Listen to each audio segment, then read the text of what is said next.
کونے میں جا کے دیکھ, کسی کونے میں بیٹھ کر کے بیٹی آنسو بہا رہی ہوگی. اس بیٹی سے پوچھ اس کے دل پہ کیا گزری ہے جس نے باپ کھو دیا ہے. اس بیٹے سے پوچھ اس کے دل پہ کیا گزر رہی ہے جس کی حضرت باپ کے جنازے کے ساتھ اٹھ جائے گی. اور ہمیں ہوا کیا ہے, ہم تو جاتے ہیں اگر ہوٹلوں میں بھی تو جا کر کے یوں میز کو دیکھتے ہیں, اس کے بعد بچے کو آواز دیتے ہیں, کہتے بیٹے ذرا ادھر آ. بچے کو بلانے کے بعد کہتے تجھے دکھائی نہیں دیا, یہ ٹیبل صاف نہیں کیا, یہ میز صاف نہیں کیا. وہاں جا کے خزا بھی دکھاتا ہے, چاہے اس کے گھر کے اندر چوہے اذان دے رہے ہو, وہاں جا کے سیٹ کی پونچھ بنتا ہے, کہتا ہے یہ گندا ہے, یہ صاف نہ کیا. اور تو نے اتنا کہہ لیا, اپنی خزا بھی دکھا دی, لیکن تجھے پتا ہے تو نے جس بچے کو آواز دی ہے کبھی پوچھنا بیٹے یہ عمر تو تیری پڑھائی کی عمر تھی, یہ عمر تیری تعلیم کی عمر تھی, اس عمر میں تیرے پاس کتابیں ہونی چاہیے تھی, اس عمر میں تیرے ہاتھ میں قلم ہونا چاہیے تھا. آخر میرے بیٹے بتا تو سکی اس عمر میں تو نے آ کے ہوٹل میں کام کیوں کیا ہے. اور یہ کہہ کے دیکھنا اس کی آنکھوں میں جھانک کے وہ بچہ کہے گا میں بھی چاہتا تھا اسکول جاتا, میں بھی چاہتا تھا مدرسے میں تعلیم حاصل کرتا, میری بھی خواہش تھی کہ میرے ہاتھ میں قلم ہوتا, میں بھی یہ چاہتا تھا کہ کسی کے جھوٹے برتن نہ دھوؤں. لیکن جس دن باپ کا جنازہ اٹھا میری ماں نے کہا بیٹے بستہ رکھ دے, اب تیری عمر پڑھنے کی نہیں رہ گئی ہے, دیکھ بہن بڑی ہو گئی ہے, اگر یہ گھر سے باہر جائے گی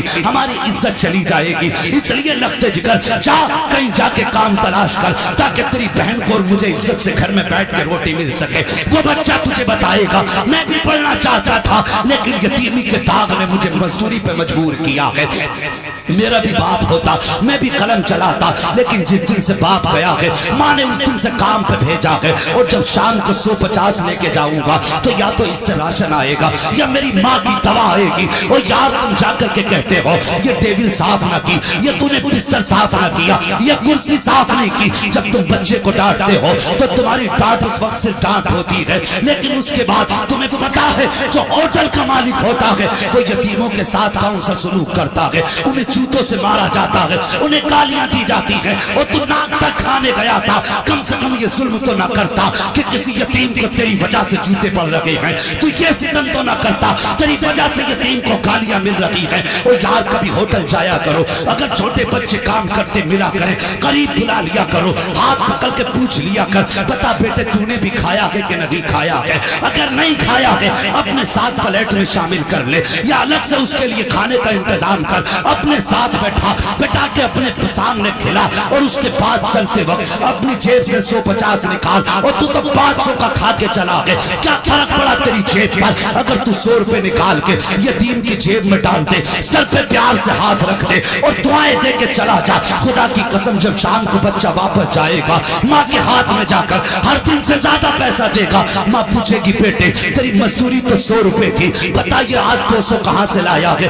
یتیم بچہ روئے گا, کہے گا ماں باپ تو نہ تھا لیکن ایک باپ کا جیسا پیار لے کر کے آیا تھا. جب اس نے سر پہ ہاتھ رکھا تھا تو ایسا لگ رہا تھا جیسے باپ نے شفقت سے ہاتھ رکھ دیا ہے. اللہ اکبر, کہے گا ماں وہ پیار بھی دے کے گیا ہے, پیسہ بھی دے کے گیا ہے, اور تجھے پتا بھی نہیں ہے, تو سوچ بھی نہیں سکتا جب بیوہ یہ جملہ سنے گی خوشی میں ہاتھ اٹھ جائیں گے اور کہے گی یا اللہ جس نے میرے بیٹے کو خوشیاں لوٹا دی ہیں اس کی نسلوں کو آباد کر دے. خدا کی قسم ابھی ہاتھ نیچے نہیں آئیں گے, خدا کی رحمتیں تیرے گھر میں پہلے اتار دی جائیں.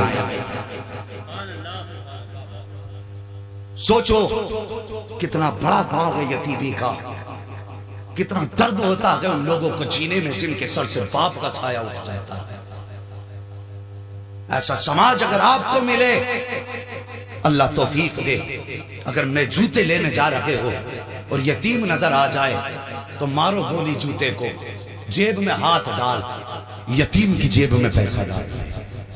خدا کی قسم یہاں یتیم کی وجہ سے تو ٹوٹی چپل پہن, پھر دیکھ جب پلسراج سے گزرے گا تو اللہ کے فرشتے اپنے پر بچھا دیں. کرنا ایسے کام, لیکن ہے کیا, حالات کیا, غور کیجئے. یہ سماج ہمارا, یہ بیٹھے ہمارے بھائی لوگ سامنے, اللہ بھلا کرے, سب کی نسلیں اللہ آباد رکھے اور سب کی عمر میں بے پناہ برکت عطا فرمائے. ذرا محبت سے کہہ دو یا رسول اللہ. اتنے خاموش لوگ, میں سمجھتا ہوں کہ یقیناً آپ دھیان سے سن رہے ہیں اور میں اس چیز کا عادی بھی نہیں ہوں کہ آپ شور مچائیں مجھے مزہ آئے. مزہ تمہارے شور سے نہیں لینا. مزہ تو تب آئے گا جب مصطفیٰ مسکرا کے کہہ دیں گے آ جاؤ. جب دنیا سو رہی تھی تم بیٹھ کے میرے مدینے والے میری باتیں، میری گلیوں کی باتیں، میرے شہر کی باتیں کر رہے تھے. اللہ اکبر، تب مزہ آئے گا. آج کوئی مزہ نہیں. ہاں غور سے سننا ہمارے سماج میں کیا نہیں ہو رہا ہے آج. اللہ اکبر، دیکھے ہوں گے آپ نے اکثر جب کوئی بچہ یتیم ہوتا ہے تو ہمارے سماج میں لوگ ہوتے ہیں کچھ الگ طرح کے لوگ ہوتے ہیں، تو وہ ان کا بھتیجا لگتا ہے رشتے میں. جو یتیم ہوا ہے بھتیجا، سگا بھائی دنیا سے ہے، تو تیجے تک تو بھتیجوں کو اپنے سینے سے لگا کے رکھتے ہیں. کہتے نہیں نہیں بیٹے اداس نہ ہونا، باپ نہیں تو کیا ہوا، ہم ہیں تمہارے ساتھ. تیجے تک بڑا پیار دیں گے، کیونکہ تیجے تک اکثر مہمان آتے جاتے رہتے ہیں، آتے جاتے رہتے ہیں نا. 3 دن تک تو لوگ تو دکھانے کے لیے بھتیجوں کو سینے سے لگا کے رکھتے ہیں، اور 3 دن کے بعد پھر بھول جاتا ہے کہ میرا بھتیجا کدھر ہے، میری بیوہ بھابھی کہاں. پھر اپنی مستیوں میں مست ہو جاتا، چور ہو جاتا اپنی خوشیوں میں. اور اس کے بعد کیا کرتا ہے پھر؟ اللہ اکبر، پھر اپنے گھر میں گوشت کی خوشبوئیں آ رہی ہیں. ادھر یتیم کے گھر عید کے دن بھی گوشت نہیں ہے. یہ ہمارا سماج ہے. عید کے دن بھی گوشت نہیں ہے. اگر قسمت سے بکرا اس نے کاٹ لیا تو یہ نہیں دیکھے گا کہ محلے میں غریب کون ہے. کون ایسا جس نے زندگی میں کبھی بکرا نہیں کھایا ہوگا مہنگے کی وجہ سے. یہ نہیں، یہ دیکھے گا وہ کون لوگ ہیں جو ہر 8ویں دن بکرا کھاتے ہیں. اس کے ہاں بھیجتا بوٹی چھانٹ کے، جو ہر 8ویں دن بکرا کھا رہا ہے. اور یار جو کھا رہا ہے اس کو تو اللہ دے ہی رہا، کم سے کم آج اس کے دسترخوان پہ بکرا بھیج دے جس نے کبھی کھایا ہی نہ ہو. پھر دیکھ اللہ کی رحمتیں کیسے اترتی ہیں. تو ہم دنیا کو کھلا دیتے ہیں، اس دن بھتیجے بھول جاتے ہیں. ہوگا کوئی رشتہ دار، اور کتنی بار ایسا بھی ہوتا ہے بھائی، کتنی بار ایسا ہوتا ہے. اگر اپنا بچہ کوئی اچھی چیز کھا رہا ہے یا گوشت کھا رہا ہے یا اچھا کھانا کھا رہا ہے، اور بھتیجا اگر یتیم سامنے سے آ گیا، اشارہ کر کے کہتا اندر چلا جاؤ، وہ دیکھ تیرا بھتیجا بھائی آ رہا ہے، اس کی نظر لگ جائے گی. یہ کہہ کے اپنے بچوں کو اندر ڈالا جاتا ہے. چاہیے اس کے سامنے مت کھا، ہٹنا یہاں سے، وہ دیکھ لے گا. بھائی قیامت کی نشانیاں پوچھنے والوں، اگر یتیم بھتیجوں کی نیت پڑھنے لگ جائے کھانے پہ تو سمجھ لینا قیامت سر پہ آ چکی ہے. آج کہاں گیا وہ پیار جو رشتہ داروں کو دکھا کے بڑے بڑے دعوے کیے تھے؟ کہاں ہے وہ محبت جو رشتہ داروں کو دکھا کر کے بڑے بڑے لمبے لمبے نغمے الاپ رہا تھا کہ نہیں خود فاتح رہ لوں گا، اپنے بھائی کے بچوں کو نہیں فاتح سے سونے دوں گا. ایک بار بھی پوچھا جا کے کہ تمہارے گھر سے آج دھواں کیوں نہیں اٹھا؟ تمہارے گھر سے آج گھر کے کھانے کی خوشبو کیوں نہیں آئی؟ پوچھا کبھی؟ اور یار ہم اس سماج میں رہ رہے ہیں آج جس کے امیر چچاؤں نے غریب بھتیجیوں کا جینا حرام کر دیا. ایک ہی خاندان میں 2 بھائی ہوتے ہیں، اگر ایک کو اللہ نے دولت دے دیے تو اپنے بیٹے کی بیٹی کی جہیز میں 4 پہیا دے رہا ہے. تو 4 پہیا دے رہا، پڑھ کے بھی تو دیکھ تیرے پڑوس میں تیری بھتیجی غریب بیٹھی، کیا اس کے باپ کی بھی اوقات ہے وہ 4 پہیا دے سکے؟ اگر دے گا تو کہاں سے دے گا؟ تو اپنی ناموری کے لیے اپنی بھتیجی کا جینا حرام کر رہا ہے.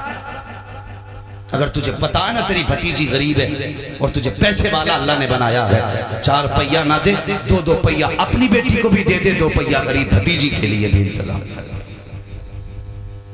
یہ کیوں نہیں کرتے ہم؟ ایسا مولوی آ جائے جو 100 روپے لے کے جنت کا ٹکٹ بانٹ جائے، مولوی کے باپ کی یہ جنت جو تو لے لے گا؟ کرو، عمل سے زندگی بنتی ہے، عمل ضروری ہے.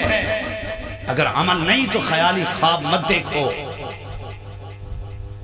دعائیں بڑی بات ہے، ثواب کی محفلیں بھی بڑی ہیں، لیکن یہ ایسے کام ہے کوئی دعا کرے نہ کرے، خدا کی قسم تو قبر میں بعد میں پہنچے گا.